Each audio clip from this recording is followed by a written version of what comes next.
नमस्कार साथियों, स्वागत है आपका आपके अपने YouTube चैनल एनिमेस्वी क्लासेज में। तो दोस्तों, आज हम बात करने वाले हैं साइकोलॉजी टेस्ट सीरीज नंबर 18 में, जिसमें अति महत्वपूर्ण 10 क्वेश्चन हैं एवं इसमें 2 क्वेश्चन हैं जो आपको अंत में पूछे जाएंगे। उनके जवाब कमेंट बॉक्स में ज़रूर देना। और टेस्ट सीरीज 17 के 2 क्वेश्चनों के आंसर भी दिए गए हैं। तो दोस्तों, ये भी बताना कि आपके 10 में से कितने सही हो रहे हैं, कैसी तैयारी है। आइए चलते हैं। पहला क्वेश्चन है, विद्यार्थियों में संप्रत्यात्मक विकास को प्रोत्साहन देने के लिए निम्नलिखित में से कौन सी विधि सबसे प्रभावी है। हाँ दोस्तों, ऑप्शन थोड़े बड़े हैं, देख के डर मत जाना क्योंकि आंसर बहुत सटीक है। आपको थोड़ा सा विचार करना, इसका सही आंसर निकल के आ जाएगा। ऑप्शन आपके सामने है, याद रखना सही संप्रत्यात्मक विकास। ऑप्शन है, याद करने के लिए कहकर विद्यार्थियों के गलत विचारों को सही विचारों में बदलना, विद्यार्थियों को बहुत से उदाहरण देना और उन्हें तर्क शक्ति का उपयोग करने के लिए प्रोत्साहित करना, जब तक विद्यार्थियों में वांछित संप्रत्यात्मक परिवर्तन न हो जाए तब तक दंड उपयोग करना, पुराने प्रत्ययों से किसी संदर्भ के बिना नए प्रत्ययों को अपने आप समझा जाना चाहिए। तो दोस्तों, ऑप्शन है पहला, याद करने के लिए कहकर विद्यार्थियों के गलत विचारों को सही विचारों में बदलना। ये ऑप्शन गलत होना है क्योंकि विद्यार्थियों के ऊपर नहीं छोड़ना है कि उनको कह दे रटत विद्या नहीं अपनानी है। तो ये है जो ऑप्शन गलत होगा। विद्यार्थियों को बहुत से उदाहरण देना और उन्हें तर्क शक्ति का उपयोग करने के लिए प्रोत्साहित करना। ये दोस्तों इसका आंसर सही होगा क्योंकि संप्रत्यात्मक विकास है जो तर्क शक्ति के आधार पर होता है। तो यह सही होगा और उदाहरणों के आधार पर भी। और यह ऑप्शन भी गलत होगा क्योंकि दंड का उपयोग नहीं कर सकते और पुराने प्रत्ययों का प्रयोग करना चाहिए, यानी पूर्व ज्ञान का प्रयोग पहले किया जाना चाहिए, लेकिन इसमें कहा है पुराने प्रत्ययों से किसी संदर्भ के बिना, तो ये भी नहीं होगा। चलिए अगला क्वेश्चन है, कथन के बारे में क्वेश्चन है और ये इम्पोर्टेंट कथन है।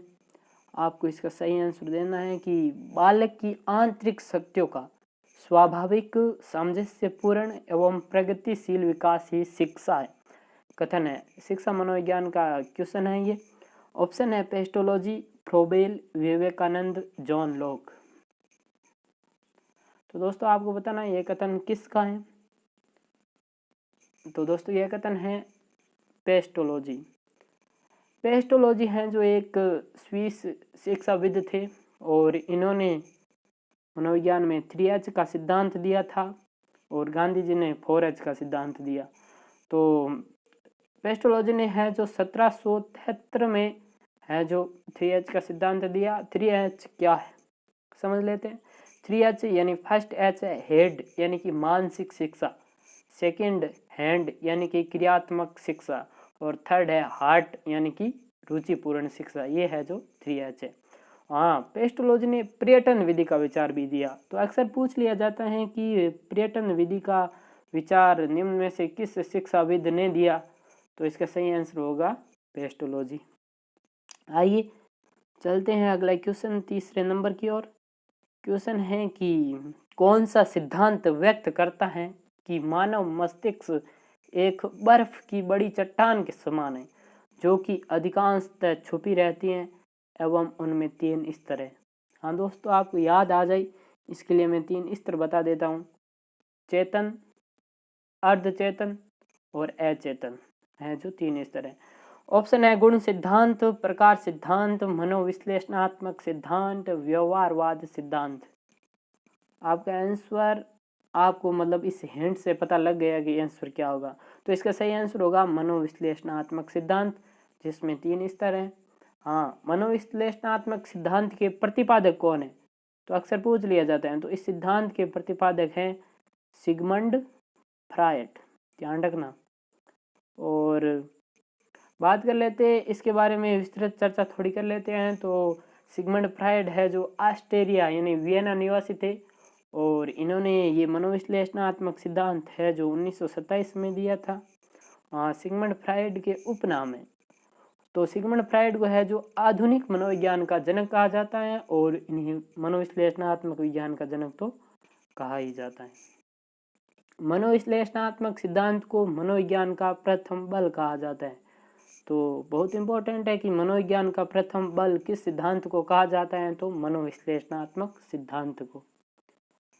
अगला क्वेश्चन है के मैकिनन द्वारा बच्चों पर किए गए अध्ययन के अनुसार जो दूसरों से मिलने में झिझकते हैं वे जिससे संबंधित होते हैं वह हैं। जो बच्चे हैं जो दूसरों से मिलने में झिझकते हैं या शर्मिलापन महसूस करते हैं वो कौन से वर्ग में आते हैं? ऑप्शन है सावधान वर्ग, प्रत्याहार वर्ग, अनुरूपता वर्ग, अनिश्चित वर्ग। तो इसका सही आंसर होगा ऑप्शन बी, प्रत्याहार वर्ग। अगले क्वेश्चन है कि निम्नलिखित में से कौन सा अधिगम की प्रक्रिया का परिणाम नहीं है? अधिगम की प्रक्रिया का परिणाम ध्यान रखना। ऑप्शन है ज्ञान, संकल्पना, अभिवृद्धि, परिपक्वता। इसका सही आंसर होगा ऑप्शन डी, परिपक्वता। परिपक्वता है जो अधिगम की प्रक्रिया का परिणाम नहीं है। दोस्तों बात कर लेते हैं विकास की। तो विकास है जो परिपक्वता प्लस अधिगम तो विकास होगा, तो परिपक्वता होगी तो ही अधिगम हो पाएगा। और अधिगम से होता है ज्ञान, होता है संकल्पना, होती है अभिवृद्धि, होती है। ये है जो अधिगम की प्रक्रिया का परिणाम है। हाँ दोस्तों, आप Animesh V classes YouTube channel पर नए हैं तो चैनल को सब्सक्राइब जरूर कर लें एवं पास ही बेल आइकन को भी प्रेस कर ले ताकि आपको अगली टेस्ट सीरीज की नोटिफिकेशन मिलती रहे। अगला क्वेश्चन है प्रासंगिक अंतर्बोध परीक्षण में निम्नलिखित में से कौन सी सामग्री का उपयोग है? बहुत ही इंपॉर्टेंट क्वेश्चन है। मैं ये बता देता हूँ कि प्रासंगिक अंतर्बोध परीक्षण है जो व्यक्तित्व मापक परीक्षण से संबंधित हैं। तो ऑप्शन है स्याही के धब्बे, चित्र, वाक्य, एकल शब्द। ध्यान से इसका आंसर देना सोच समझ कर कि प्रासंगिक अंतर्बोध परीक्षण में किस सामग्री का उपयोग होता है। तो इसका सही आंसर होगा ऑप्शन बी, चित्र। यह है दोस्तों, इसका अन्य नाम है विषय आत्म बोधन परीक्षण और इंग्लिश में इसे कहते हैं TAT यानी कि थेमेटिक एप्रिसिएशन टेस्ट और इसके जनक है मॉर्गन मूरे। हाँ, यह परीक्षण 13 वर्ष के ऊपर के बाल को हेतु प्रयुक्त होते हैं। तो ये भी पूछ लिया जाता है कि प्रासंगिक अंतर्बोध परीक्षण किस वर्ष की आयु के लिए है, तो 13 वर्ष के ऊपर के बाल को हेतु प्रयुक्त होते हैं। और प्रासंगिक अंतर्बोध परीक्षण में कितने कार्ड होते हैं? तो प्रासंगिक अंतर्बोध परीक्षण में 30 कार्ड होते हैं। अगला क्वेश्चन है समायोजन से तात्पर्य स्वयं का विभिन्न परिस्थितियों में अनुकूलन करना है ताकि संतुष्ट किया जा सके दूसरों को, प्रेरकों को, उद्देश्यों को, आवश्यकताओं को। तो दोस्तों समायोजन जब ही होगा जब हमारी आवश्यकताओं की पूर्ति होगी। तो इसका सही आंसर होगा ऑप्शन डी, आवश्यकताओं को। हाँ, एक बोरिंग तथा लैंगफेल्ड की परिभाषा है समायोजन के बारे में, बहुत इंपॉर्टेंट परिभाषा है। वो परिभाषा में भी आपको बता देता हूँ, याद रखना कि समायोजन एक सतत प्रक्रिया है। सतत यानी कि निरंतर।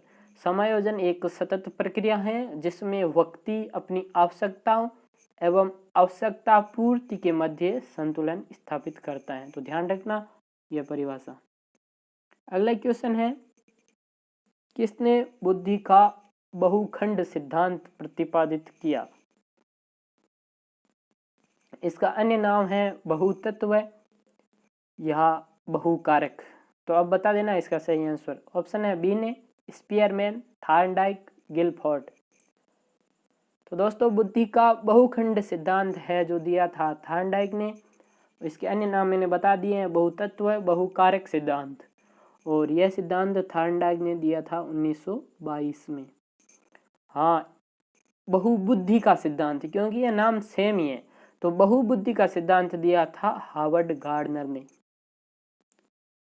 अगला क्वेश्चन है गिलफोर्ड के अनुसार निम्न में से कौन सृजनात्मकता का तत्व नहीं है? अपसारी चिंतन, अभिसारी चिंतन, मूल्यांकन, दूरदर्शिता। दोस्तों हर टॉपिक में से हैं जो इस टेस्ट सीरीज में क्वेश्चन लिए गए हैं, तो अपने दोस्तों के साथ शेयर भी ज़रूर करें एवं इस वीडियो को लाइक भी ज़रूर कर दें और कमेंट करके हमें भी बताएं ताकि हमें भी मोटिवेट मिलता रहे। तो इसका सही आंसर होगा ऑप्शन डी, दूरदर्शिता। तो ये गिलफोर्ड के अनुसार सृजनात्मकता का तत्व नहीं है।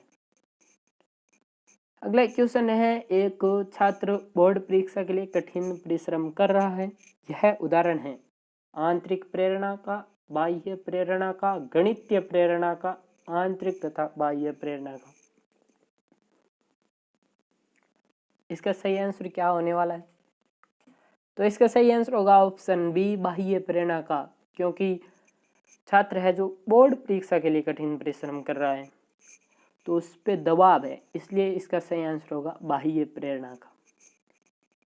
आज के प्रश्न आपके लिए, यानी कि आपको है जो कमेंट बॉक्स में जाकर के इन प्रश्नों के जवाब देने हैं। 2 क्वेश्चन हैं तो इनके जवाब आप कमेंट बॉक्स में जरूर दें। क्वेश्चन है, बाल्यावस्था में बालक का व्यक्तित्व होता है बहिर्मुखी, अंतर्मुखी, उभयमुखी, शर्मिला। तो आपको बताना है कि बाल्यावस्था में बालक का व्यक्तित्व कैसा होता है। और अगला क्वेश्चन है, कथन है बुद्धि सामवर्धिक चिंतन है। ऑप्शन है बार्ट, वेस्लर, स्पीयरमैन, रॉस। तो इसका कमेंट बॉक्स में जवाब जरूर देना और साइकोलॉजी टेस्ट सीरीज 19 में इसके जवाब कौन से हैं वो दे दिए जाएंगे। टेस्ट सीरीज 17 के उत्तर यानी कि 2 प्रश्न पूछे गए थे टेस्ट सीरीज 17 में। क्वेश्चन है, प्रकृति के आधार पर व्यक्तित्व का विभाजन किसने किया? तो दोस्तों प्रकृति के आधार पर व्यक्तित्व का विभाजन है जो विलियम जेम्स ने किया था। क्वेश्चन था कि किसने कहा है कि आनुवंशिक लक्षण अपराधी प्रवृत्तियों को प्रोत्साहित करते हैं? तो इसका सही आंसर होगा ऑप्शन ए, वैलेंटाइन ने कहा था कि आनुवंशिक लक्षण अपराधी प्रवृत्तियों को प्रोत्साहित करते हैं। तो धन्यवाद दोस्तों, मिलते हैं अगली टेस्ट सीरीज नंबर 19 में। तब तक के लिए अपना ख्याल रखना और इस चैनल को सपोर्ट भी करते रहना। जय हिंद, जय भारत।